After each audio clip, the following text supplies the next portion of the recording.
Hello दोस्तों, आज के इस वीडियो में आप लोगों का फिर से स्वागत है। यहाँ पर मैं एआईएमएल का फुल कोर्स पार्ट 3 लेकर के आ गया हूँ। एआईएमएल का फुल कोर्स जो कि पार्ट 3 होने वाला है, मैं लेकर के आ गया हूँ। उम्मीद है कि आप देख चुके हैं हमारा पार्ट 1 और 2, ठीक है? यहाँ पर पार्ट 3 हम लोग एआईएमएल का कोर्स देखने वाले हैं।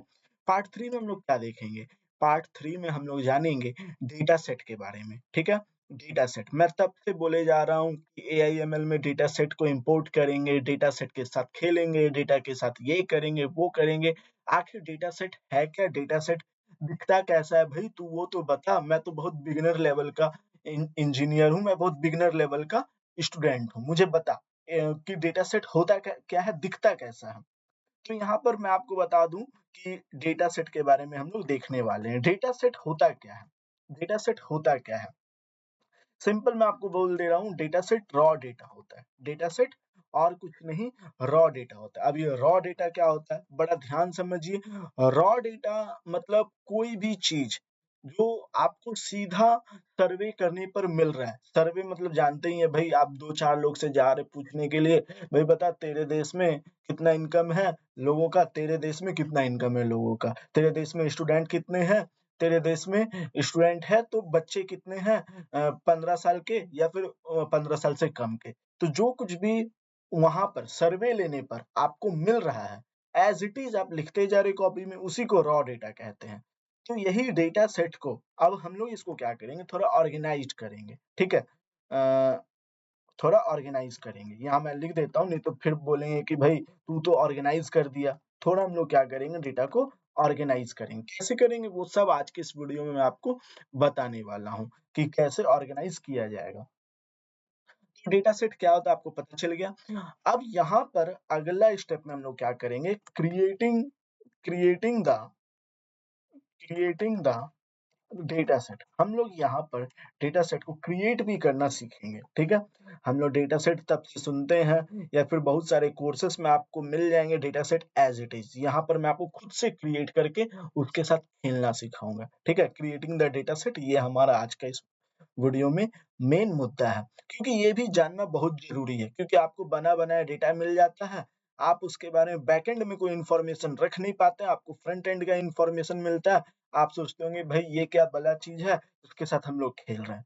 लेकिन आज के इस वीडियो में जब हमारा ही डेटा सेट आपको बार-बार देखने के लिए मिलेगा, तो आप खुद से रिलेट करना सीख पाएँगे कि भई अच्छा, मेन काम ही होता है हमारे एआईएमएल का ये। तो मेरा कोर्स जो है वो बिल्कुल प्रैक्टिकल, मैं यहाँ पर लिख देता हूँ, बिल्कुल प्रैक्टिकल अप्रोच पर है।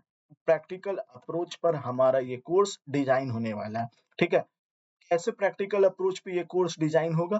क्योंकि भैया हम यहाँ सब कुछ खुद से करेंगे, कोई भी बना-बनाया नहीं रखेंगे। कोई भी चीज़ बना-बनाया नहीं रखने वाले हैं और उसी जो डेटा सेट रहेगा वही डेटा सेट, उसमें कुछ चीज़ें चेंज हो जाए तो हो जाए, जैसे कि कंट्री के नाम चेंज हो जाए या फिर बाद में 44 की जगह 45 हो जाए, वो बात की बात है। वो भले ही चेंज हो जाए, लेकिन हम लोग अपने ही बनाया हुआ डेटा पर एआई एमएल सीखने वाले हैं। तो जल्दी से हम लोग क्या करते हैं, गूगल स्लाइड खोल लेते हैं, ठीक है? गूगल शीट खोल लेते हैं इनफैक्ट, और इस गूगल शीट में ही, ठीक है? इस गूगल शीट में ही हम लोग सीखेंगे क्या? हम लोग सीखेंगे एआईएमएल के बारे में, ठीक है? तो हम लोग यहाँ पर अपना डेटा सेट जल्दी से क्रिएट कर लेते हैं। ये एक्सेल के बारे में तो आपको ज़्यादा जानकारी देने का ज़रूरत नहीं है, ठीक है?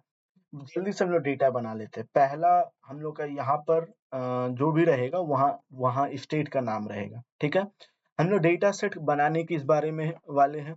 बड़ा सिंपल सा हम लोग का लॉजिक रहेगा। इस साइड हम लोग स्टेट का नाम रखेंगे, यहाँ पर पर्सन का जो भी रहेगा ऐज लिखेंगे, यहाँ पे उनका सैलरी लिखेंगे और वो कार खरीद सकते हैं कि नहीं, वो हम लोग लिखेंगे। भाई कार का कोई दाम है, उस सैलरी का रेंज है, रेंज के आधार पर बैंक वाले तय करते हैं कि भैया इसको सैलरी दे या नहीं दे। मतलब कार इसको दें या नहीं दें। तो मतलब समझ में आया, हम लोग डेटा सेट क्या बनाएँगे, जैसे मान लीजिए कोई पर्सन जाता है कार लेने के लिए। अब कार लेने के लिए जाता है, तो कंपनी उसको कार नहीं देती है। क्यों नहीं देती? क्योंकि भई उसका इनकम कार लेने लायक है ही नहीं, वो ईएमआई कहाँ से देगा? तो इसीलिए कार नहीं देती है। तो उसी इनकम के बेसिस पे हम लोग मॉडल बनाएँगे कि भैया वो कार परचेज़ करेगा कि नहीं करेगा। ठीक है? अब चलिए यहाँ पर हम लोग सबसे पहले ऐज का कॉलम बना लेते हैं। ऐज के बाद हम लोग यहाँ सैलरी का कॉलम बना लेते हैं। ठीक है? सैलरी का कॉलम बना लेते हैं। फिर यहाँ पर परचेज़ वो खरीदा है कि नहीं, इसका हम लोग कॉलम बना लेते हैं। तो स्टेट में हम लोग जल्दी से कोई भी स्टेट जैसे मान लेते हैं अपना महान स्टेट झारखंड। वैसे मतलब सब अपना देश महान ही है, लेकिन बस यहाँ पर मैं लिख रहा हूँ झारखंड क्योंकि मैं मतलब आई लव झारखंड, ठीक है? अब यहाँ पर मैं लिख दूँगा मुंबई, अब मैं यहाँ पर लिख दूँगा दिल्ली, अब मैं यहाँ लिख दूँगा गुजरात, अब मैं यहाँ लिख दूँगा सभी स्टेट से मुझे प्यार है। मैं सब लगभग बहुत सारे स्टेट में रहा हूँ, मुझे सभी स्टेट से काफ़ी प्यार है, ठीक है? मुंबई, गुजरात, फिर यहाँ उड़ीसा, फिर मैं यहाँ पर लिख देता हूँ तमिलनाडु, ठीक है? तमिलनाडु फिर यहाँ पर मैं लिख देता हूँ लेट्स सपोज़ कोई भी स्टेट। मैं आपको डेटा सेट क्रिएट करना सिखा रहा हूँ क्योंकि इसी डेटा सेट के साथ हम लोग इसको इम्पोर्ट करेंगे डेटा सेट को फिर उसके बाद इसके साथ हम लोग खेलेंगे, अपना लार्ज जो भी मॉडल बनाएँगे बाद में वो सभी मॉडल हम लोग यहाँ पर इम्प्लीमेंट करेंगे, ठीक है? तमिलनाडु इसके बाद और कोई स्टेट जैसे केरला, ठीक है?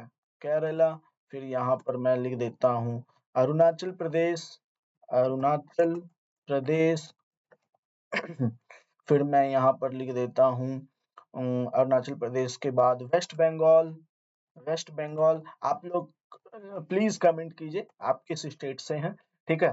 फिर नेक्स्ट स्टेट मैं लिख देता हूँ बिहार, अपना बिहार महान, ठीक है? तो 11 स्टेट का मैंने नाम लिख दिया। पहला हो गया हम लोग का बेसिकली यहाँ पर यानी कितने स्टेट हो गए? 11 स्टेट नहीं हुए होंगे, 10 स्टेट हुए होंगे। 2, 2 4, 2 6, 2 8, 10 हाँ। यहाँ भी 10 स्टेट हो गए। अब मैं यहाँ पर ऐज लिख देता हूँ। लेट्स से मैं यहाँ पर 44 लिख दिया, जो पर्सन कार खरीदना चाहता है, मैं यहाँ पे 27 लिख दिया, मैं यहाँ पे 30 लिख दिया, फिर मैं यहाँ पे लेट्स से 38 लिख दिया, फिर मैं यहाँ पर 40 लिख दिया। ये डेटा सेट मैं आपको सामने में क्रिएट करके दिखा रहा हूँ, ताकि आप लोग बाद में सवाल ना करें कि भैया तू डेटा सेट अपने से लिख दिया फिर मैं कैसे मानूँ? मतलब क्या आप लोग समझ सकते हैं एक बिगिनर के मन में क्या-क्या डाउट आ सकते हैं। 48 मैं लिख दिया, अब यहाँ पर आप कहेंगे भई तू 8 कॉलम क्यों छोड़ दिया? इसलिए क्योंकि मैं आपको बताया इम्पोर्ट जब हम डेटा सेट को करेंगे, तो इस मिसिंग डेटा को हैंडल करना भी हम लोग को सीखना है। कैसे हैंडल करना है? मैं आपको बताऊँगा। 50 लेट्स से मैं यहाँ पर लिख दिया 57 ठीक है? अब यहाँ पर मैं सैलरी लिख देता हूँ लेट्स से 72,000 मैं यहाँ पे सैलरी लिख देता हूँ 48,000 बिल्कुल रैंडम सैलरी ऐसा नहीं है कि एकदम एक्यूरेट मैं कुछ भी लिख रहा हूँ। आप भी अपने से डेटा सेट क्रिएट कर सकते हैं। ज़रूरी नहीं मेरी डेटा सेट के साथ आप इस्तेमाल करें। लेकिन मैं यहाँ पर एक डेटा सेट यूज़ कर रहा हूँ स्पेसिफिक ताकि मैं जब मॉडल लगाऊँ, तो मैं आंसर भी चेक कर सकूँ। तो 58,000 मैं भी रिकमेंड करूँगा कि आप मेरे ही डेटा सेट को यूज़ करें। वैसे आप अपना डेटा सेट भी बना सकते हैं, कोई प्रॉब्लम वाली बात नहीं है। ठीक है? फिर यहाँ पर मैं लिख दिया 83,000 फिर मैं यहाँ पर लिख दिया 67,000 तो ये हो गया हमारा सैलरी का कॉलम। अब यहाँ पर खरीदे हैं कि नहीं तो मैं यहाँ पर नो लिख दिया, यहाँ पर येस लिख दिया, फिर यहाँ पर नो लिख दिया, यहाँ भी नो लिख दिया, ठीक है? फिर उसके बाद यहाँ मैं येस लिख दिया फिर यहाँ पर मैं येस लिखने के बाद मैं यहाँ भी येस लिख दिया, फिर यहाँ मैं नो लिख दिया, ठीक है? यहाँ मैं येस लिख दिया ठीक है? यहाँ मैं येस लिख दिया, फिर यहाँ भी मैं नो लिख दिया, यहाँ येस लिख दिया। तो ये हो गया हम लोग का मॉडल, ठीक है? बेसिकली ये बन गया हम लोग का डेटा सेट, मॉडल नहीं डेटा सेट बन गया और इसी डेटा सेट पे हम लोग सभी कुछ करने वाले हैं। तो समझ में आया डेटा सेट किस बारे में है? समझ में आया ये डेटा सेट में स्टेट है, ये ऐज है, ये सैलरी है, ये परचेज़ेज़ है या नहीं है? इसका जवाब है। तो इस वीडियो में मैं बस आपको डेटा सेट ही क्रिएट करके दिखाने वाला था। ये कोई एक्सेल का ट्यूटोरियल नहीं था, ये एआई/एमएल का ट्यूटोरियल था। इसी डेटा सेट पे हम लोग इम्पोर्ट करेंगे और अपना एआई मॉडल आने वाले वीडियोज़ में अप्लाई करेंगे। तो मैं इसको सेव कर लेता हूँ, ठीक है? सेव कैसे होता है, मैं तो हमेशा वहीं चलाता था, ठीक है? इम्पोर्ट पे शायद होता होगा, मैं इम्पोर्ट कर लेता हूँ। नहीं, इम्पोर्ट मतलब तो भई मैं भी क्या ही कर रहा हूँ।